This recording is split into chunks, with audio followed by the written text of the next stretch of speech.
is Faith Jordan. Student ID is 3630837, and today I will be demonstrating how to collect urine in a variety of ways and what the steps are in doing that for Clinical Pathology 2 Fall Semester 2024. So first we're going to start with our void or free catch urine. A lot of times this sample is requested to be done because it is most convenient for the owner or the practice setting that you are in. It's a lot easier if you're not equipped to do routine sterile urinary catheter placements or cystocentesis. It's a lot easier to ask an owner, hey, can you collect this at home and bring it in for evaluation, or can you run Fluffy outside to go collect a urine? The disadvantages to that is there is a lot of outside influence or foreign bodies that can be found in the urine that aren't necessarily true, because it's not a sterile procedure, it's not clean. You can do it kind of clean, but typically you're not cleaning the prepuce or the vulva before collection. So the best way to do it is to take a sterile cup, and when they are urinating, placing that under them, to then drop in a syringe that's sterile, place in your tube, or evaluate right away. However, lots of times there are designated ladles or spoons to collect in order to do that. And again, the disadvantage is there's a lot of foreign bodies that aren't accurate in there. So if you're looking for a culture and sensitivity test, this is not the one to do that with. It is very difficult to get an accurate diagnostic measure from the voided collection method. It is convenient though. It is a lot more fear-free, stress-free. A lot of times, especially too with cats, doing the nose orb litter, or if they urinate and you get it tabletop or the floor, again, there's going to be even more foreign bodies collecting off a table, out of a litter box, or off the floor via syringe. So a lot of outside influence, not necessarily accurate, but convenient for the pet animals or the pet owners and the practice that you might be in, and less stress on the animals to collect that way. The best time to collect the sample is going to be first thing in the morning, when our urine is going to be the most concentrated. As we go throughout the day, it typically gets more dilute. So that will give us a more accurate specific gravity, which can also pertain to our kidney functions if we have concerns with our kidneys. And then you want to void it midstream. So let them urinate for a couple of seconds, stick your cup or ladle under, and then pull back and evaluate that sample. We do that because hopefully in the first few seconds of the stream, we're getting rid of any bacteria or debris that is around the prepuce of that area and not necessarily in the bladder. Same thing with tissues and cells. We're flushing that out first, and then we're getting that midstream. So all right, so now for the free catch. Midstream with our ladle. So now that I have my free catch sample that I was able to obtain midstream, I have my sterile syringe, and I'm going to draw out from the ladle. I'm not going to touch this to the bottom of the ladle, but rather just set it in. I will place a sterile needle on this, and then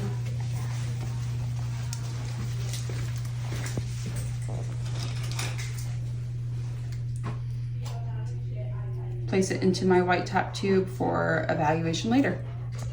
For a cystocentesis, typically that is something that is used, again, for either an in-house urine or to send out for a culture and sensitivity test. So when we are collecting it, it's really great for only on calm, well-mannered patients. If they are not stressed out and are pretty even-keeled, that is going to be a really easy way to get urine. However, if your patient is very stressed, cannot stand still, cannot be restrained well, this is not a procedure that should be done on those types of animals. It can be very dangerous. In animals that are thrashing and unable to remain still for a procedure like this, you can cause damage to the bladder, you can lacerate that, you can cause damage to other internal organs. And you could potentially kill your patient. Statistically, most animals that a year will actually die from cystocentesis. than tapping a chest. So a thoracocentesis is much safer than a cysto, which is something I just found out recently. So this is something that, again, you want to palpate the bladder for as well and be able to isolate it. You can also do a ultrasound guided cysto. So with that, sometimes we do that with concern for stones or crystals in the urine, and we want to see if there's bladder wall thickening. That can kind of prepare us for if we're going to struggle in trying to get that urine.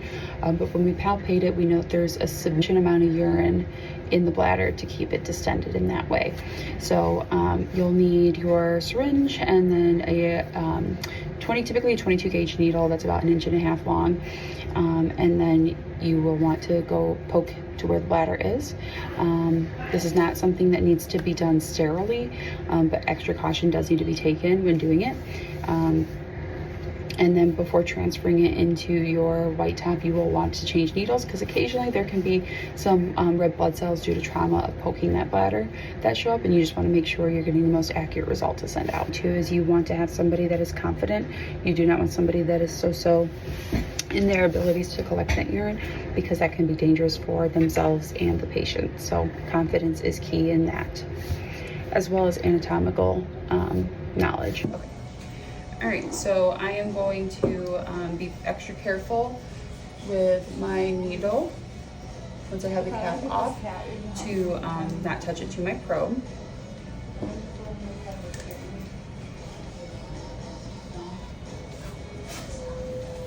And I'm going to insert this dorsocaudally.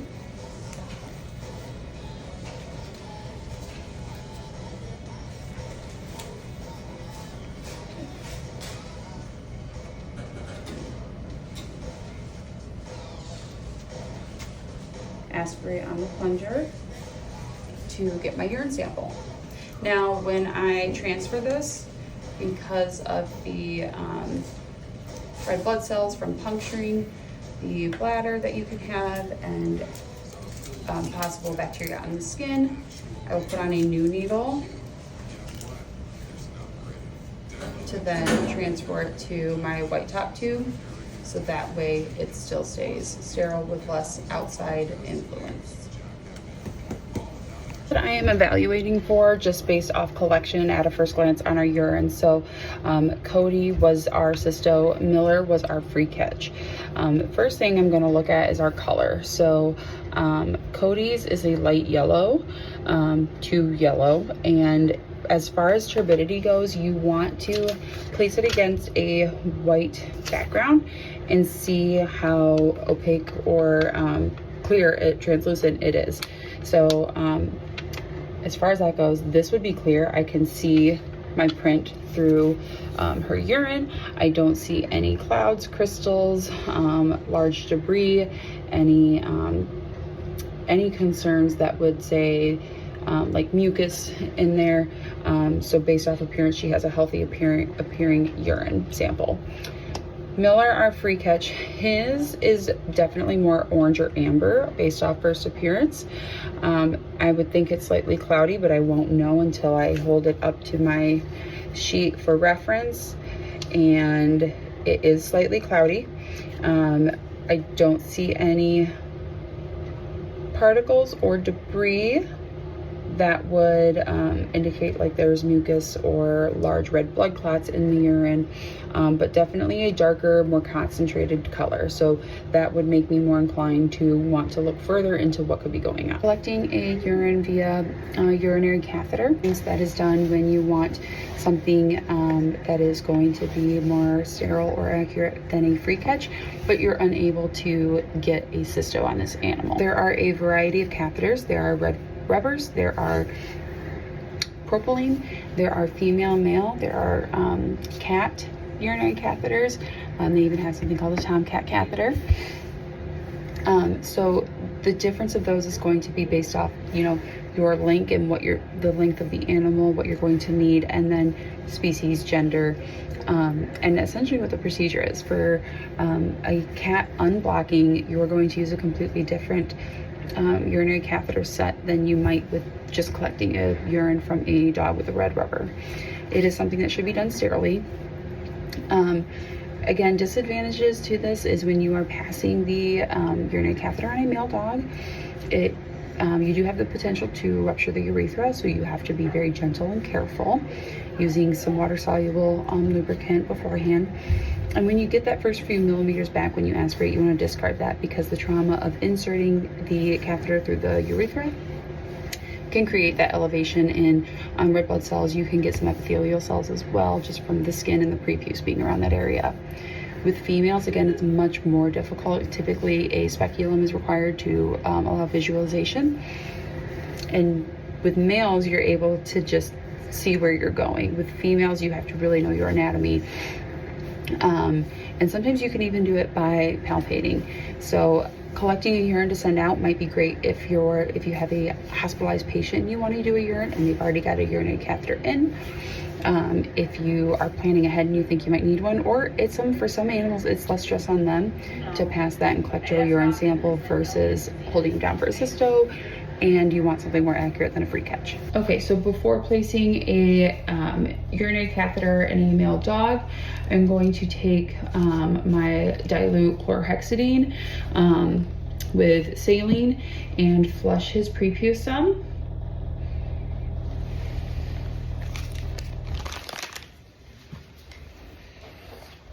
Stephen, sit down. It's okay.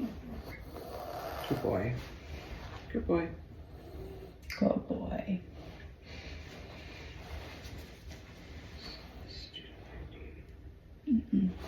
Stephen, good boy. It's okay. It's okay. Good boy. It's okay. It's okay. It's okay. Thank you. All right, Hazy. Good boy. I know, it feels weird. Oh, I'm done. I know, man. Hold on. Hold on.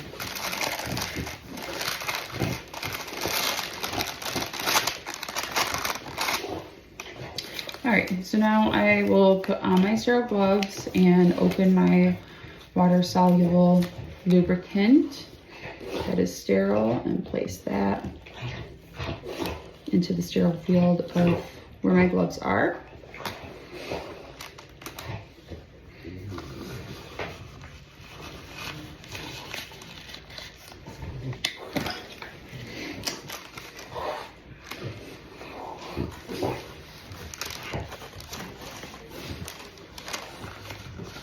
I know you're itchy.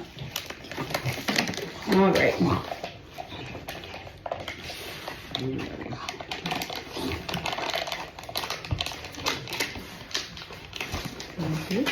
Hold on, buddy. Come on.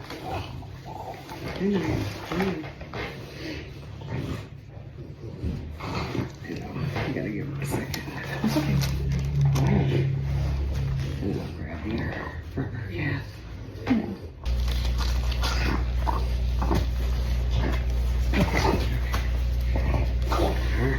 So now I'm going to take the tip of my French red rubber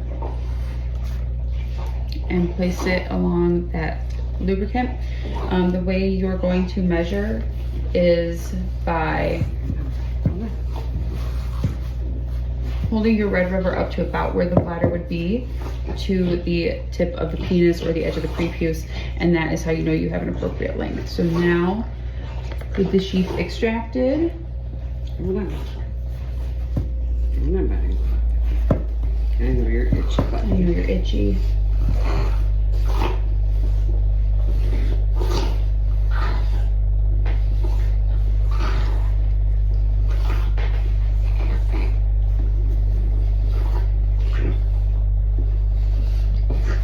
Hold on, buddy. Hold on, buddy. Insert through the urethra gently.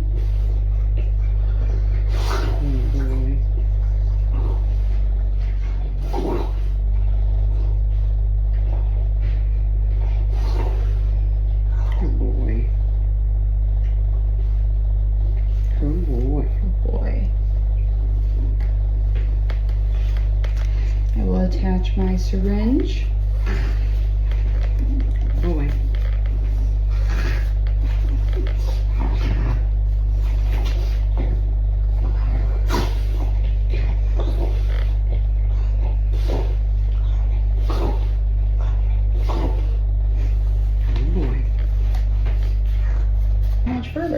There it is.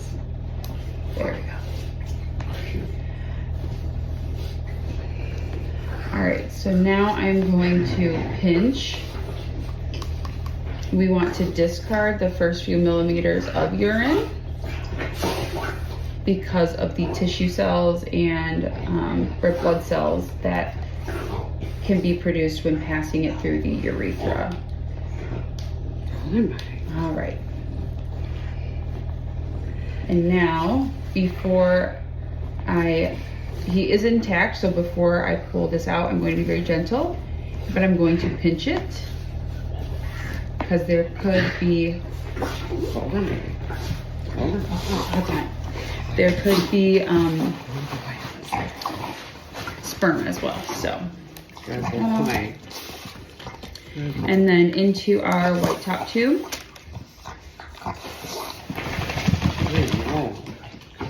Not touching the tip to the inside there. Based off appearance for turbidity and color and overall gross examination, this would be a dark yellow. It looks like it might be slightly concentrated, but I do not see any debris in there, any red blood cell clots, any mucus. It is not cloudy, and one of the ways you can tell is if you hold up your white surface with letters or numbers behind it. That can help you with your opacity of your urine if you can't see them, if they're skewed, or if they're clear to read. So this looks like a pretty normal, healthy urine to me. Hi, my name is Faith Jordan. Student ID is 3630837. I will be demonstrating how to perform a vaginal cytology for clinical pathology fall semester 2024. If you're a breeder and you want to know at what part of the estrous cycle your dog is in, we can make a educated diagnostic guess based off that evaluation of the cells that are present at that time. Other things that might include that are potentially UTIs versus pyometras.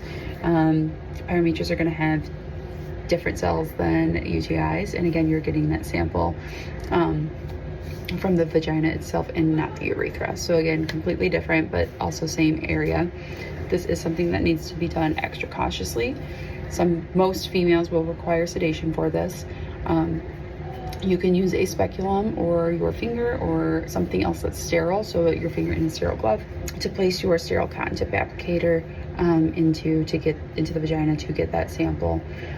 This can also be done when a lot of times with chronic UTIs where you see dogs that require a vulvoplasty.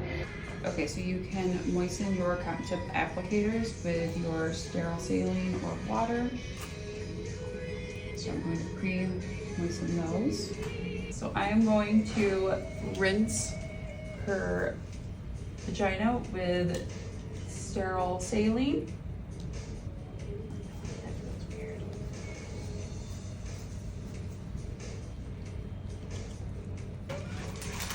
Now I'll put on my sterile gloves.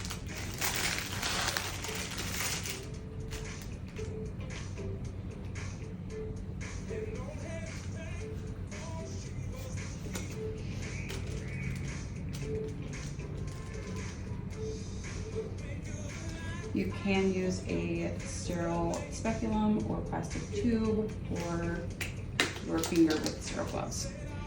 I'll have you open up my sterile blade for me. Okay, so the finger that I will be inserting, that's the part I want to keep sterile as best as possible, and using water-soluble lube.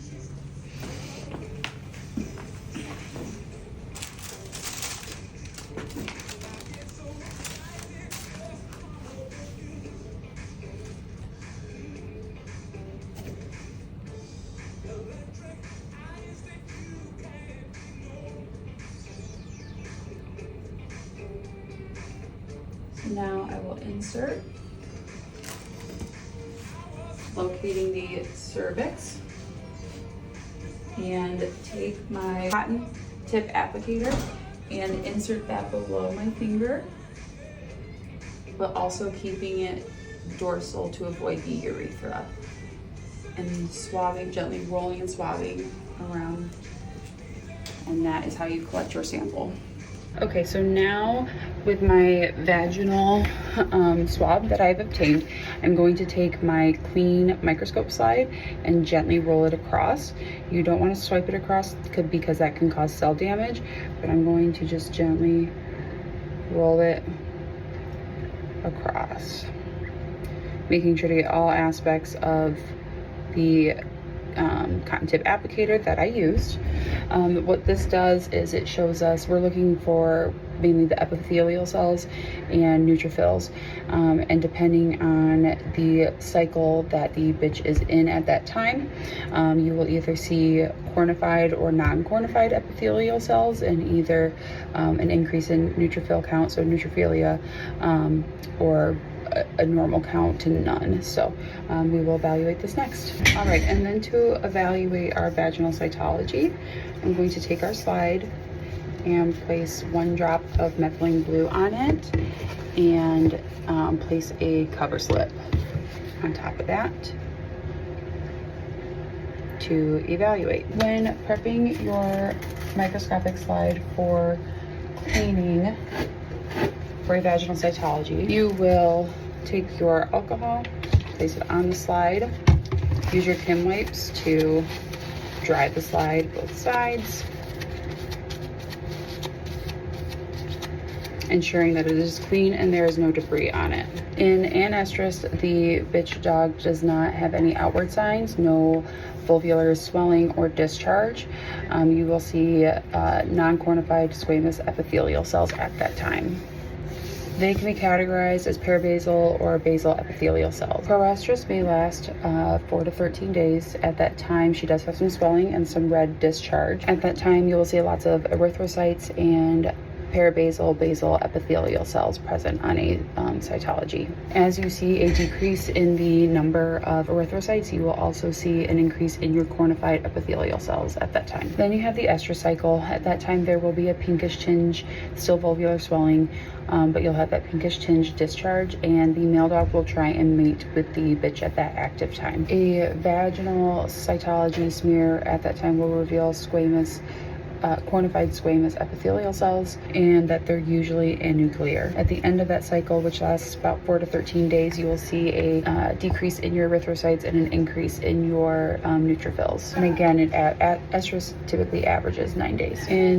By the 10th day of met estrus, you will see your cornified squamous epithelial cells transition into non-cornified. Met estrus will typically last 2 to 3 days throughout the month, and you will see limited to no erythrocytes at that time. Hi, my name is Faith Jordan. Student ID is 3630837, and today we'll be demonstrating and talking about how to perform a fungal culture or a DTM test for Clinical Pathology 2, fall semester 2024. The reason why we might do this test is for patients presenting with scales or scabs that aren't healing, and we've already tried other methods. Patches of hair that are missing as well, like alopecia, and then certain lesions on the skin that aren't healing or resolving as well, depending on symptoms, indoor outdoor exposure, other animals, things like that, typically would indicate this sort of test. So typically it's done for ringworm, is one of the most common ways to do it, and you'll want a Woods lamp to find the lesion itself. That's where you're going to want to collect your sample from. Typically, the areas of focus on this are going to be the face, feet, or dorsum. You're going to want to be in a dark room to use the Woods lamp test while the animal is restrained. You yourself should be wearing PPE, so gown, gloves, mask as well, especially for those animals or puppies or kittens that like to crawl or are very excited. Since ringworm is something that is zoonotic, it's something that can be passed to any animal or species. So that's the things you're going to need and want to look out for. As far as other things, you'll want a sterile pair of hemostats, your DTM agar plate or solution in your tube. You'll need gloves yourself, and then the lesion. So you're typically, if you're using the hemostats, you want to pluck the hair right at the base. At the edge of the lesion is a really good place to get your sample. A lot of times we use the sterile hemostats on a dog, again at the edge of the crested lesion, one that's fluorescent from the Woods lamp test. That's where you're going to want to get your hair sample, and you're going to want to get, I mean, a sufficient amount, like 25 hairs to place in your solution or plate, and then you're going to inoculate it. So keep it separate in a dark area, dark warm area, for about 2 weeks before you read your results. Typically dogs will tolerate the hemostat way of collecting that better than cats will. For cats, we recommend using a sterile toothbrush to scrub any circular motion and then inoculate and check in on those results. Color goes from an orange to a pink, you have a positive test result. If you are seeing black growth on your orange media, more than likely there is contamination involved. Just using those color indicators as your signs of positive or negative is not sufficient enough. When I'm going to go to read this test, I'm going to be looking for those dermatophytes that we would see with a fungal test. When handling the media, be sure to wear, your gloves, handling cautiously. When you are inoculating it, you want to leave it at room temperature, dark space with the lid loosely on. If there are any changes, that contamination or a positive fungal culture growth, you should immediately evaluate that and see if there are any changes on a microscopic level to confirm that it is changing in a diagnostic direction. So you're going to want to use sterile hemostats when collecting your hair culture for a DTM or fungal test. If he had a lesion, let's say he had a lesion right here, you would want to collect the hairs along the edge of that lesion where the scabbing is, because that is where those funguses or dermophytes are going to be living. So you want about 20 to 30 hairs.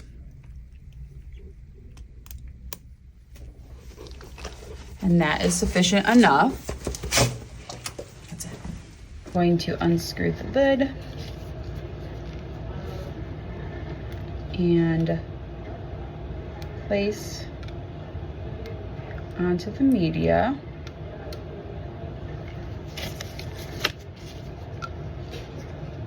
And I'm going to loosely leave the cap on because these are going to be aerobic, so it needs air to get to it to get your sample result accurately.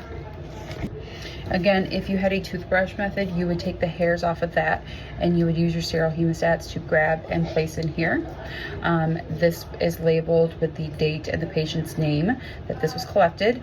I'm going to store it in a dark cabinet for the next 21 days and check on it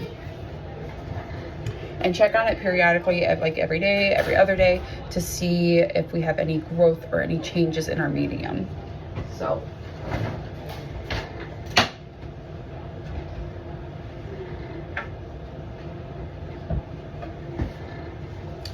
and then in about 21 days we will come back and we'll see what we have.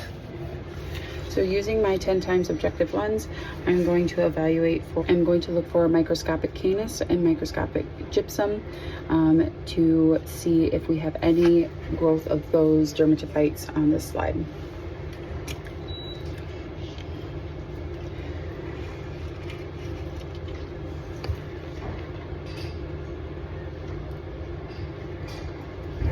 And then of course the other thing that we're going to be looking for is any growth of any sort of fungi.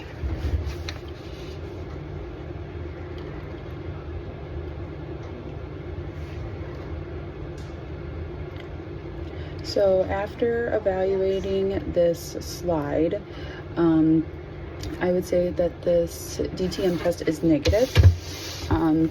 I was not seeing any dermatophytes, any fungi growth, anything that we look for like that, which is actually good because in my previous video I had noted that in my skin scraping I saw yeast, and we have been working diligently to treat that for that dog specifically.